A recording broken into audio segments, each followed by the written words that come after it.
देहि सर्वान् मनोरथान्। स्वागत करते हुए पद्मेश गुप्त जी का विनयशील चतुर्वेदी जी और राजेश गौतम जी।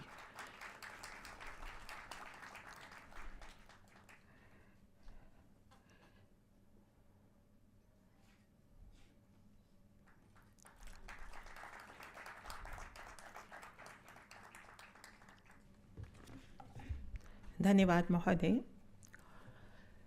जब मन के भीतर पद्म ईश सा प्रकाश होता है तो नहीं में आकाश तो होता ही है। मंच पर सादर आमंत्रण ब्रिटेन की धरती से भारत में पधारे प्रबंध निदेशक ऑक्सफोर्ड बिजनेस कॉलेज, लेखक, साहित्यकार और हम सब के प्रिय डॉक्टर पद्मेश गुप्त जी को जोरदार तालियों से अभिनंदन कीजिए। डॉक्टर पद्मेश गुप्त।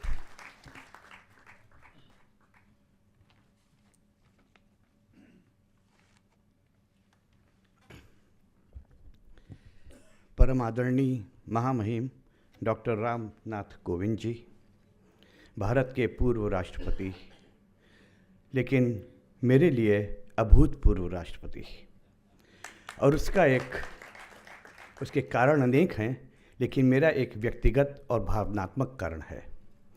2017 के आसपास जब राष्ट्रपति के रूप में आपकी उम्मीदवारी भारत में घोषित हुई थी, तो उस दिन मेरे पिताजी लखनऊ से डॉक्टर दाऊ जी गुप्त ने मुझे फ़ोन किया और बड़े उत्साह से वो मुझे बताने लगे कि आज भारत में एक अभूतपूर्व काम हुआ है, राम कोविंद जी भारत के राष्ट्रपति बनने जा रहे हैं। मंच पर बैठे हुए हमारे परम आदरणीय तोमियो मिज़ोकामी जी, जिन्हें पूरा विश्व विदेशी मूल के इतने सहज, सरल और विद्वान व्यक्ति के रूप में हम सारे लोग, पूरा विश्व आपको देखता है। और शायद आपने अभी देखा होगा जब राष्ट्रगान हो रहा था तो तोमियो मिज़ोकामी कितनी संजीदगी से राष्ट्रगान में को गा रहे थे और एक एक शब्द उनके मुखबिंदु से सुना जा रहा था। मंच पर बैठे हुए आदरणीय श्रेष्ठ अधिकारी और साहित्यकार मनोज श्रीवास्तव जी, आदरणीय डॉक्टर सच्चिदानंद जोशी जी, श्रेष्ठ कला मर्मज्ञ और साहित्य मर्मज्ञ, जिनके आतिथ्य में आज हमें यह अवसर मिल रहा है कि आज इतना बड़ा अंतर्राष्ट्रीय भारतीय भाषा सम्मेलन आयोजित हो रहा है। आदरणीय श्याम परांडे जी, जो मेरी दृष्टि में आज सबसे सक्रिय मार्गदर्शक और ऐसे संरक्षक हैं कि जिनके संरक्षण में वैश्विक हिंदी परिवार जैसे न जाने कितनी संस्थाओं के वर्चस्व को गति मिल रही है। आदरणीय अनिल शर्मा जोशी जी, वैश्विक हिंदी परिवार की आपने स्थापना करके मुझे ऐसा लग रहा है जैसे मधुकर राव चौधरी और डॉक्टर लक्ष्मीमल सिंघवी जी के सपनों को आज साकार कर दिया है और साकार कर रहे हैं। आज वैश्विक हिंदी परिवार में विश्व के 50 से अधिक देशों के कार्यकर्ता और भारत के न जाने कितने प्रांतों के कार्यकर्ताओं को एक सूत्र में बांध करके विश्व में एक बहुत बड़ा नेटवर्क तैयार किया है। और इस अंतर्राष्ट्रीय भारतीय भाषा सम्मेलन के माध्यम से हम सब लोगों को यह अवसर मिल रहा है कि ऑनलाइन से निकलकर बाहर हम साक्षात एक दूसरे से मिल रहे हैं। यह जो 3 दिवसीय कार्यक्रम है, इसमें भारतीय भाषाओं को लेकर अनेक चुनौतियों और संभावनाओं पर चर्चाएं हो रही हैं, होती रहेंगी और बातचीत होगी। लेकिन मैं इन भारतीय भाषाओं के जो वैश्विक महत्व है और उसका जो आकर्षण है, तो अपने 2 छोटे छोटे अनुभवों के माध्यम से वह आपके बीच साझा करना चाहता हूँ। 2001 से हम लोग ब्रिटेन में हिंदी ज्ञान प्रतियोगिता के आयोजन कर रहे हैं, जिसमें ब्रिटेन, यूरोप और रूस के अनेक विद्यार्थी हिस्सा लेते आ रहे हैं। और 2003 कोई 21-22 वर्षों से उनमें से चयनित विद्यार्थियों को, 8 से 10 विद्यार्थियों को हम लोग प्रतिवर्ष पुरस्कार स्वरूप भारत यात्रा पर लाते रहे हैं। इस प्रतियोगिता के संयोजक के रूप में मुझे कई वर्ष पूर्व रूस जाने का अवसर मिला और मॉस्को विश्वविद्यालय में मैं हिंदी ज्ञान प्रतियोगिता में भाग लेने वाले रूसी छात्रों से मेरा साक्षात्कार हुआ। उसमें एक छात्रा मेरे पास आई और बोली, पद्मेश जी, मैं आपका चित्र लेना चाहती हूँ। तो मैंने कहा मेरा चित्र लेकर तुम क्या करोगी? उसने कहा मैं आपका चित्र फ्रेम में लगाकर अपने कमरे में रखना चाहती हूँ ताकि मैं हर रोज़ आपको याद दिला सकूँ कि मुझे भारत जाना है। इसी प्रकार मैं ऑक्सफोर्ड में रहता हूँ और ऑक्सफोर्ड आप जानते हैं दुनिया का वह शहर है जहाँ देश विदेश से दुनिया भर से सिर्फ अंग्रेज़ी पढ़ने के लिए विद्यार्थी और छात्र आते हैं। और जब मैंने उनसे पूछा कि आप अंग्रेज़ी क्यों पढ़ रहे हैं, तो वो मुझे उत्तर देते हैं कि हमारी सरकार चाहती है, हमारा परिवार चाहता है कि हम अंग्रेज़ी पढ़ें जिससे हम अंतर्राष्ट्रीय संबंध स्थापित कर सकें अपने देश के लिए और कुछ व्यापार कर सकें अंतर्राष्ट्रीय उद्योगों से। लेकिन जब विदेशी मूल के लोगों से और छात्रों से यह पूछता हूँ कि आप हिंदी क्यों पढ़ रहे हैं, तो वो कहते हैं कि हम हिंदी से प्रेम करते हैं, हम हिंदी के इतिहास, उसके संस्कृति को जानना चाहते हैं। हिंदी स्पिरिचुअलिटी की भाषा है, हिंदी योग की भाषा है। अब आप यह तय कीजिए कि हिंदी और भारतीय भाषा श्रेष्ठ है या अंग्रेज़ी। इन शब्दों के साथ अंत में मैं यह कहना चाहूँगा, जब भी मुझे अवसर मिलता है, कि विश्व में जो भारतवंशी समाज है, भारतवंशी लोग हैं, उनसे यह कहता हूँ कि उनके जो बच्चे हैं उनको किसी भी एक भारतीय भाषा से जोड़ने की बहुत बड़ी आवश्यकता है। यदि हमने ऐसा नहीं किया तो हम भारत की आने वाली भावी बहुत योग्य और संपन्न पीढ़ी को खो देंगे। और जब बच्चों से, विदेशी बच्चों से या नौजवानों से मुझे कभी अवसर मिलता है इस तरह से रूबरू होने का, और आज यहाँ पर बहुत से नौजवान बैठे हुए हैं, तो मैं उन्हें यही कहता हूँ जो सूत्र बहुत वर्ष पूर्व मेरे हाथ लग गया था, जिसके कारण आज यहाँ मैं मंच पर हूँ, कि प्रगति यदि अंग्रेज़ी है, हिंदी है संस्कार, हिंदी अपने हाथ बनाओ अंग्रेज़ी हथियार। प्रगति यदि अंग्रेज़ी है, हिंदी है संस्कार, हिंदी अपने हाथ बनाओ अंग्रेज़ी हथियार। फिर देखो कैसे होता है हर सपना साकार, फिर देखो कैसे होता है हर सपना साकार। बहुत बहुत धन्यवाद और आभार। राममय मन प्रेरित जनमानस, भीतर निर्मल जगमग मन अंतस। विश्वास हमारा नेह का आकाश, भारत स्वर साधना और जीवन उपासना। आज के कार्यक्रम के मुख्य अतिथि महामहिम पूर्व राष्ट्रपति, भारत के प्रथम नागरिक डॉक्टर रामनाथ कोविंद जी प्रबुद्ध समाज के प्रेरणा स्रोत रहे हैं, भारतीय हृदयों के प्रबुद्ध सम्राट हैं और भारतीय राजनीतिक जिन्होंने भारत के 14वें राष्ट्रपति के रूप में अपनी सेवाएं, उत्कृष्ट सेवाएं प्रदान की हैं। राज्यसभा सदस्य बिहार राज्य के राज्यपाल रहे हैं। महामहिम ने 25 जुलाई 2017 को भारतीय उच्चतम न्यायालय के तत्कालीन मुख्य न्यायाधीश। धन्यवाद मैडम, धन्यवाद जी। प्लीज आज के इस कार्यक्रम में प्रमुख रूप से मंच पर उपस्थित कार्यक्रम के अध्यक्ष, मध्य प्रदेश राज्य के रह चुके निर्वाचन आयुक्त श्री मनोज श्रीवास्तव जी, पद्मश्री डॉक्टर तोमियो मिज़ोकामी जी, ऑक्सफोर्ड बिजनेस कॉलेज प्रवासी लेखक के चेयरमैन डॉक्टर पद्मेश गुप्ता जी, इंदिरा गांधी कला केंद्र के सदस्य सचिव श्री सच्चिदानंद जोशी जी, अंतर्राष्ट्रीय सहयोग परिषद के महासचिव श्री श्याम परांडे जी, वैश्विक हिंदी परिवार के अध्यक्ष श्री अनिल जोशी जी, इस सभागार में उपस्थित सभी देवियों और सज्जनों,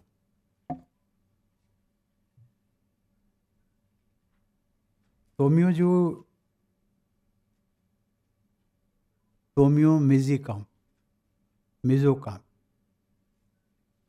अभी मैं सोच रहा था कि इनका यदि स्पीच को केवल हम सुने ऑडियो में डालकर तो उसमें केवल आवाज़ आएगी, इनका चेहरा नहीं आएगा। तो मुझे लग रहा था कि शायद एक भारतीय मंच पर बोलने वाला एक स्पीकर है, ऐसा लगता। नहीं लग रहा था कि ये किसी विदेशी मेहमान हैं, विशेष करके जापान से हैं। और इतना प्रेम होता है मातृभाषा से हो। हिंदी की हम बात करते हैं, हिंदी मेरी मातृभाषा है, आप लोगों को भी, कई लोगों को होगी, लेकिन इसके अतिरिक्त भी भारत की जितनी भी भाषाएं होंगी वो सब हम सबकी किसी न किसी की मातृभाषा हो। लेकिन उनकी मातृभाषा ना होते हुए भी उन्होंने हिंदी को मातृभाषा के रूप में अपनाया। उसके लिए हम सभी भारतीयों को, तोम्यो जी, आप पर बहुत बहुत गर्व है। We feel proud of you. और जिस समय 2018 की बात कर रहे हैं, मुझे कुछ थोड़ी मेमोरी है, उसमें मैंने देखा he was the only one who was awarded Padma Shri and coming from abroad. He was the only person. एक ऐसा लग रहा था, तो इनके बारे में मैंने जानकारी ली कि ऐसी इनमें क्या विशेषता क्या है। तो जो मुझे बताया गया कि हिंदी के प्रति प्रेम, भारतीय संस्कारों के प्रति प्रेम, और सही मायने में तोम्यो जी, आपने भारत की भाषा को अपनाया है और भारत ने आपको पूरा अपना लिया।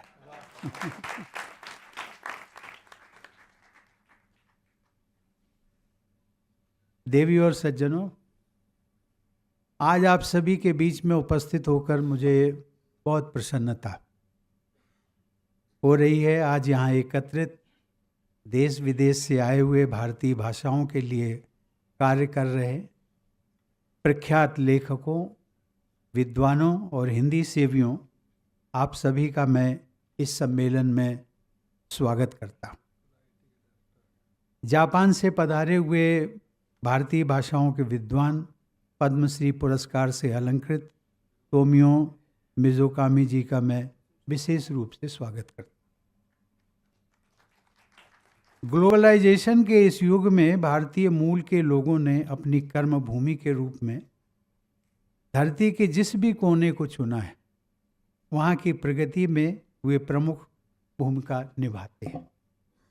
भारतीय मूल के लोग जहाँ भी गए हैं, वहाँ अपने लिए एक महत्वपूर्ण स्थान बना।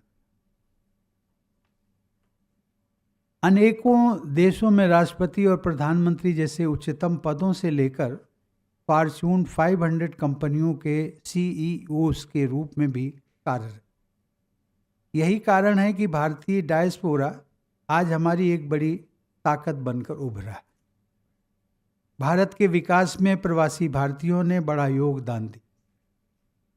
उनके इसी योगदान को पहचानते हुए हर वर्ष 9 जनवरी को प्रवासी भारतीय दिवस मनाया जाए।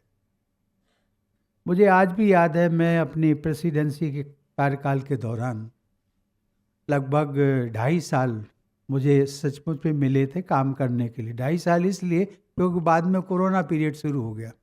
तो उस 2.5 साल के दौरान मुझे 34 विदेश यात्राओं का मौका मिला जाने का।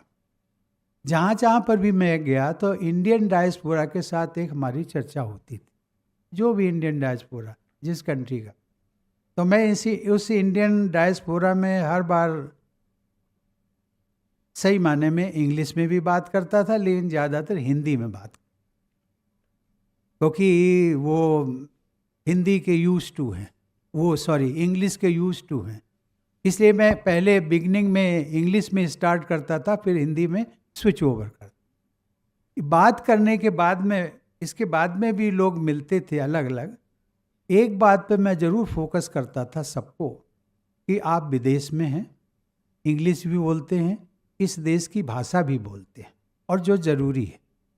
लेकिन आपकी जो मातृभाषा हिंदी भी हो सकती है, तमिल भी हो सकती है, तेलुगु भी हो सकती है, उड़िया भी हो सकती है, लेकिन आप घर में अपने बच्चों के साथ में आप जो है अपनी मातृभाषा, हिंदी की बात मैं नहीं कर रहा हूँ, जो भी मातृभाषा हो, वो उस मातृभाषा में आप इंटरैक्शन या वार्ता जो है आप अपने बच्चों के साथ में अपनी मातृभाषा में ही करिए। और इसलिए करिएगा क्योंकि आपकी जो जड़ें हैं वो भारत। अदरवाइज ये बच्चे आपके आज जिस कंट्री में हैं उस कंट्री की भाषा इनको आ गई, यहीं पर जाकर के सेटल हो गए, तो आपको पता लगेगा कि आप अगर इंडिया वापस चले गए तो आपके जो रूट्स का डिस्कनेक्ट हो जाएंगी, उसको कोई जोड़ नहीं पाएगा, और उसके लिए यदि कोई दोषी होगा तो आप दोषी। ये मैं बार बार उनसे एक अपील करता था, and I think everybody agreed to this proposal कि हम अपने घर में जो है अभी तक यदि हमने नहीं शुरू की है तो हम अपनी मातृभाषा में ही हम बात करें। देवी और सज्जनों, एक NEP की बात की गई, नेशनल एजुकेशन पॉलिसी 2020। उसको हम लोगों ने उस समय डॉक्टर रमेश पोखरियाल जी भारत सरकार में शिक्षा मंत्री थे, और हम दोनों ने, मैं कहता हूं कि शायद उनका सबसे बड़ा योगदान जो है डॉक्टर रमेश पोखरियाल जी। इसलिए क्योंकि वो सदैव, जब भी मुझे लगता था कि शायद वो रादर एवरी वीक या 10 डेज में हर बार कॉल आती थी कि राष्ट्रपति जी मैं मिलना चाहता हूँ। अब मैं अपने ऑफिसर्स को कहता, ऑफिसर्स कहते थे he is the only minister जो कि आपको साल में 10 बार या 15 बार मिलने की बात करते हैं, बाकी तो कोई कभी कभी आता है। तो मैंने कहा उनको काम ही इस प्रकार का सौंपा गया है, नेशनल एजुकेशन पॉलिसी, और उसमें इतना गहन चर्चा हुई। चर्चा के बारे में जिनको अध्यक्ष बनाया गया था, आप सब लोग जानते होंगे, इसरो के वो चेयरमैन भी रह चुके थे। राज्यसभा में मेरे साथ eight one time he had been my colleague also, doctor के कस्तूरी रंगन, वो उसके चेयरमैन बनाए ड्राफ्टिंग कमेटी। और उसमें जो हमने सुझाव लिए थे 205 लाख ग्राम पंचायतों से, 12,500 से अधिक स्थानीय निकायों लोकल बॉडीज से, और लगभग 675 जिलों की व्यापक भागीदारी, और इसके अतिरिक्त 2 लाख से अधिक सुझावों पर विचार करने के बाद हम सब लोगों ने राष्ट्रीय शिक्षा नीति तैयार की। बहुत गहन अध्ययन, और इसके साथ ही साथ जो मेरा डायरेक्ट इंटरेक्शन हुआ था, कोरोना का पीरियड था, बहुत डिफिकल्ट पीरियड था, हम सब लोग मास्क लगा करके बात करते थे और वीडियो कॉन्फ्रेंसिंग के द्वारा VC के माध्यम से। उस समय मैंने स्वयं राष्ट्रपति भवन में बैठ करके इस देश के जितने भी प्रदेश के शिक्षा मंत्री थे उन सबसे बात, सबको एक एक को लाइन पर लेकर के उनसे सवाल जवाब हुआ, उनका सुझाव लिया, और इसके साथ साथ जो शिक्षा विभाग मुख्यमंत्रियों के पास था उन मुख्यमंत्रियों से ये बहुत व्यापक और गहन चर्चा, और उसका थीम जो था, मूल जो आधार था वो ये था कि हमारी जो राष्ट्रीय शिक्षा नीति है वो भारतीय परिवेश में होना चाहिए, भारतीय संस्कृति पर आधारित होना चाहिए, भारतीय भाषाओं पर आधारित होना चाहिए। ये कुछ बिंदु हम लोगों ने एक शॉर्ट लिस्टिंग की थी और उसके आधार पर हमने बनाया था। आज मुझे खुशी है कि वही शिक्षा नीति, राष्ट्रीय शिक्षा नीति, आज धीरे धीरे जो है वो सभी विश्वविद्यालयों में, सभी राज्यों में धीरे धीरे उसका इम्प्लीमेंटेशन हो रहा है।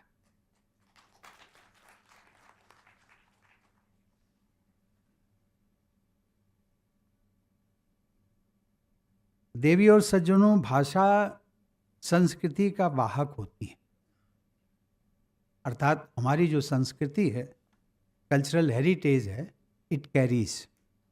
इसलिए यदि हम अपनी प्राचीन और समृद्ध संस्कृति को निरंतर आगे बढ़ाना चाहते हैं, अपनी विरासत को विशुद्ध रूप में विश्व भर में सुलभता से पहुंचाना चाहते हैं, तो ये आवश्यक है कि हम सभी व्यक्तिगत और सामूहिक रूप से अपनी भाषाओं को, मातृभाषाओं को बचाए रखने के लिए और उनको समृद्ध करने के लिए जिम्मेदारी भी ली।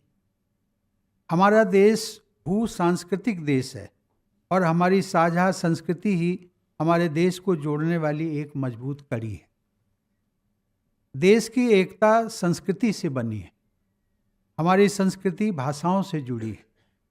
प्रसिद्ध साहित्यकार भारतेंदु हरिश्चंद्र ने लिखा था कि निज भाषा उन्नति अहे, सब उन्नति को मूल। यानी अपनी भाषा की उन्नति ही सभी प्रकार की उन्नति का मूल है। किसी भी देश की मौलिक और सृजनात्मक अभिव्यक्ति सही मायनों में सिर्फ उस देश की अपनी भाषा में ही की जा सकती। मैं इसको आगे बढ़ाते हुए कहूँगा कि किसी भी संस्कृति को यदि गहराई से समझना हो तो उसकी भाषा को सीखना बहुत आवश्यक। देवी और सज्जनों, किन्हीं कारणवश आज़ादी के बाद भारतीय भाषाओं को उचित संवर्धन और प्रोत्साहन प्राप्त नहीं होगा। उसके कई कारण हैं, उनमें मैं नहीं जानना चाहता। इसी कमी को पूरा करने के लिए और भारतीय भाषाओं के विकास को एक प्राथमिकता बनाने के उद्देश्य से भारत सरकार ने वर्ष 2022 में एक अभूतपूर्व निर्णय लेते हुए तमिल महाकवि चिन्नास्वामी सुब्रमण्यम भारती के जन्म दिवस के उपलक्ष्य में 11 दिसंबर को भारतीय भाषा दिवस के रूप में मनाने का फैसला लिया। और उसी दिवस के उपलक्ष्य में आज हम सब लोग यहाँ पर एकत्रित हुए। पूर्व प्रधानमंत्री स्वर्गीय अटल बिहारी वाजपेयी जी ने संयुक्त राष्ट्र में हिंदी में भाषण देकर भारतीय भाषाओं का जयघोष किया। आज भारत के प्रधानमंत्री नरेंद्र मोदी भी देश विदेश में अपने सभी संबोधनों के लिए हिंदी भाषा का प्रयोग करते हैं, प्रभावी ढंग से अपनी बात रखते हैं। विभिन्न देशों के राष्ट्र अध्यक्षों के साथ उनका संवाद भी अक्सर अपनी भाषा में ही होता है। परिणाम स्वरूप लोग आज हिंदी बोलने में हीन भावना की जगह गर्व भी महसूस करते हैं और बड़ी संख्या में लोग हिंदी भाषा का प्रयोग भी करते हैं। मुझे बताया गया है कि हिंदी को एक अंतर्राष्ट्रीय भाषा के रूप में स्थापित करने के लिए भी सरकार संयुक्त राष्ट्र के साथ काम कर रही है।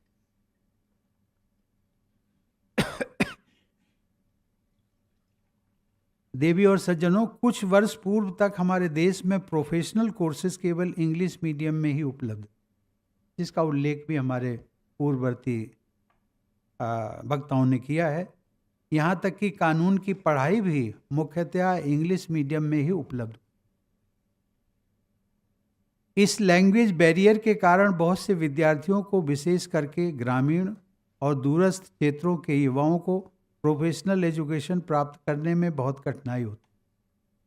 पिछले कुछ वर्षों में भारत सरकार ने तकनीकी शिक्षा को और अधिक समावेशी बनाने के लिए 8 भारतीय भाषाओं में इंजीनियरिंग के पाठ्यक्रम शुरू किए।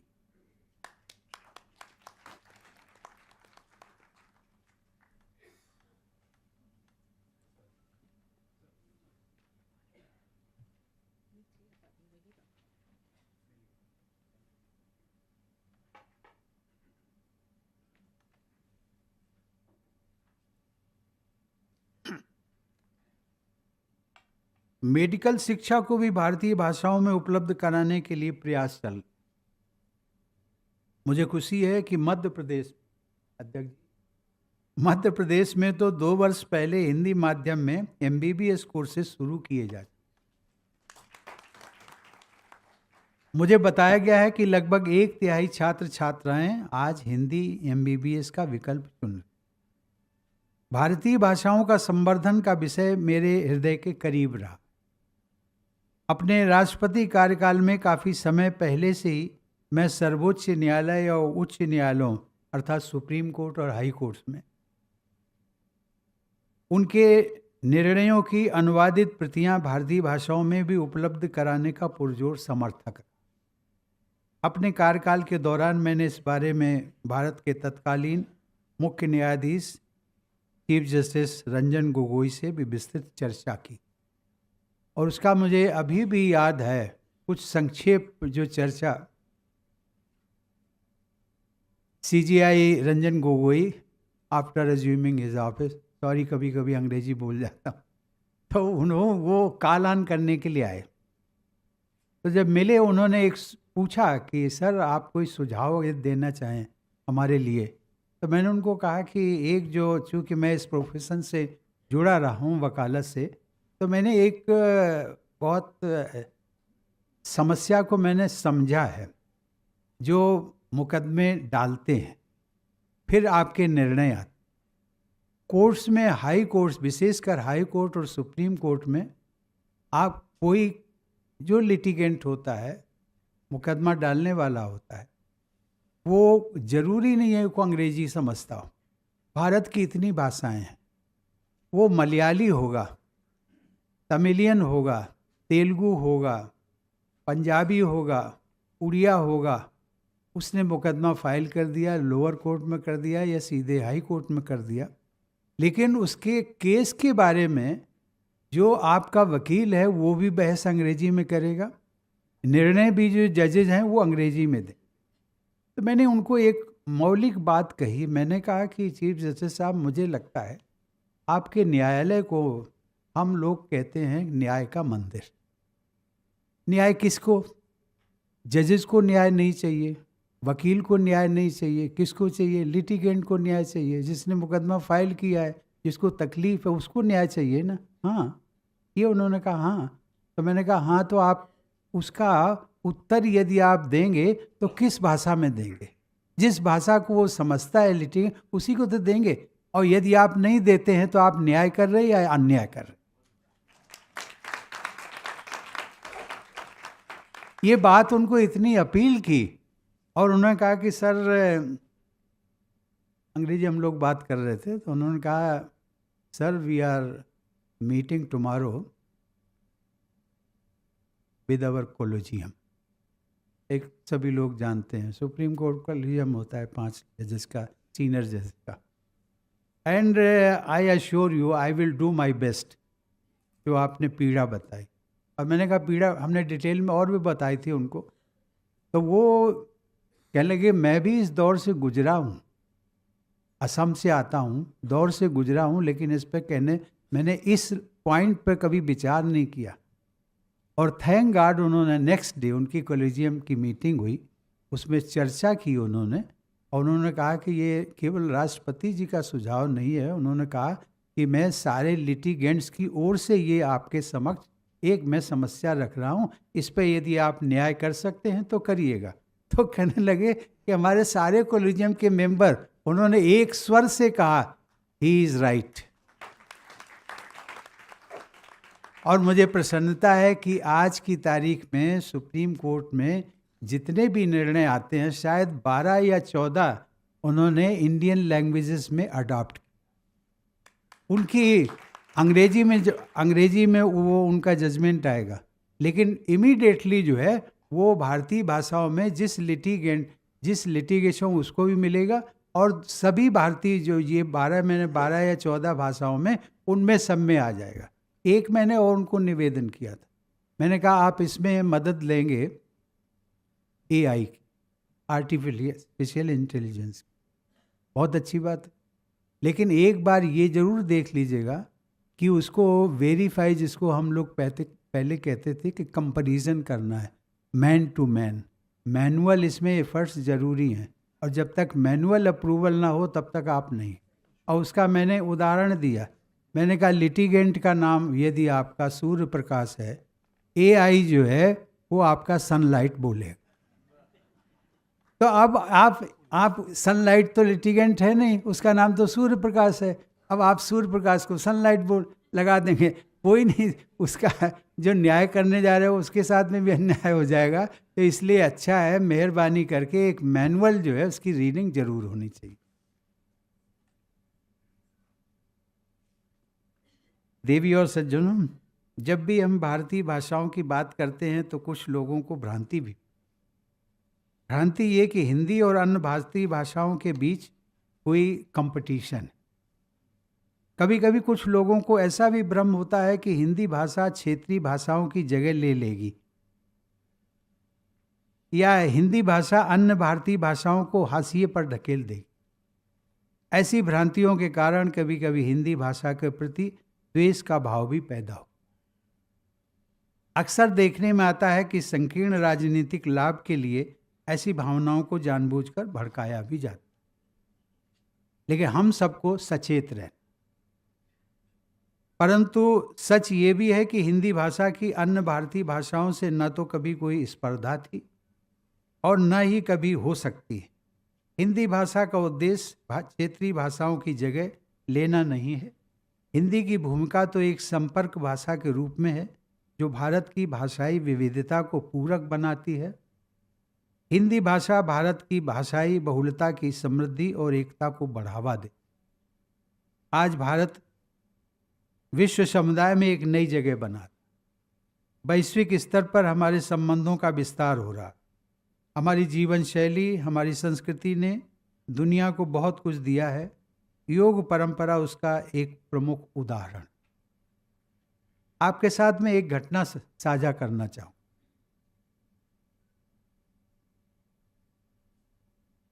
मैं वर्ष 2018 में सूरीनाम में इंटरनेशनल डे ऑफ योगा के कार्यक्रम में शामिल हुआ 21 जून। ये पहला अवसर था जब 2 राष्ट्राध्यक्ष अर्थात Indian president and Suriname president, 2 राष्ट्राध्यक्षों ने किसी योग दिवस के कार्यक्रम में एक साथ भाग लिया।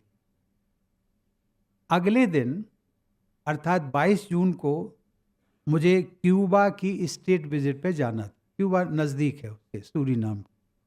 हम वहाँ पर गए।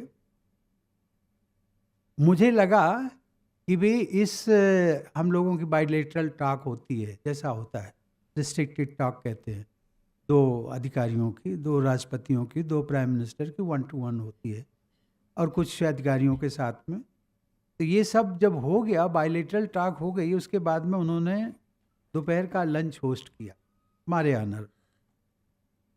तो चूंकि एक दिन पहले ही तो 21 जून को तो इंटरनेशनल योगा डे था, तो मेरे मन में था कि भाई Cuba happens to be the communist country, इनको कहाँ से योगा और इन सब चीज़ों से लेना देना होगा, ऐसे हमारे मन में एक धारणा थी। तो हमने उस विषय पर चर्चा नहीं की। लेकिन फिर भी उन्होंने, वहाँ के प्रेसिडेंट ने अपने आप चर्चा शुरू की। Excellency, yesterday was International Yoga Day and we also celebrated in Cuba। मैं बड़ा सरप्राइज हुआ। तो मुझे लगा कि शायद ये कुछ ऐसे ही बोल रहे हैं क्या, कि वाकई में रियलिटी क्या है। तो मैंने कहा, excellency will you please give us a little bit demonstration, कैसे आपने सेलिब्रेट किया। वो साहब चेयर से खड़े हो गए और उन्होंने बिल्कुल जैसे उन्होंने खड़े होकर किया। तो हमारे साथ में सुषमा स्वराज जी थी एज फॉरेन मिनिस्टर। तो उन्होंने मुझे कहा, सर अब इनसे ज़्यादा मत पूछिए, अब तो इनको उसी दिशा में ले जाइए कि ये इस दिशा में योगा के बारे में सब कुछ जानते हैं। फिर हमने नया विषय छेड़ दिया। मैंने कहा, excellency do you have trained yoga teachers? उन्होंने कहा, no we don't have. Indian embassy में थैंक गॉड उन्होंने एक रखा था योगा टीचर। उनसे जब हमने बात की तो उन्होंने कहा कि साहब next day we will send our yoga teacher. और बातचीत के बाद में योगा पर फिर हम उनको लिटरेचर भेजा यहाँ से, इंडिया से।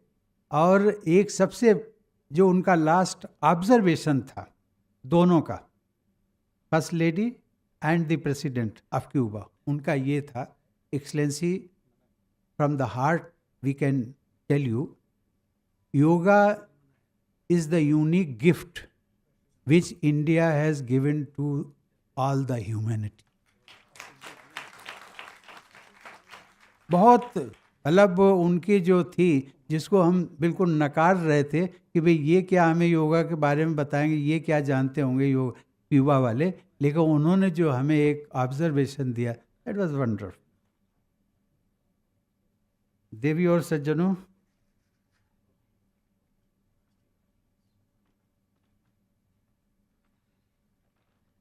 यदि हम चाहते हैं कि विदेशों में इस महान सभ्यता द्वारा मानवता को दिए गए अमृत को पहचाना जाए, तो हमें विदेशों में भी भारतीय भाषाओं के अध्ययन की उपलब्धता सुनिश्चित करनी पड़े। Only then the world will truly appreciate the spiritual, cultural, and other treasures hidden in our civilization. Bharat के योगदान को वैश्विक समुदाय द्वारा तभी बेहतर तरीके से समझा और सराहा जा सकेगा। देवी और सज्जनों, ये आयोजन विदेशों में भारतीय भाषाओं की स्थिति समझने के लिए एक सराहनीय प्रयास है। इस प्रयास की हम जितनी भी सराहना करें वो कम है।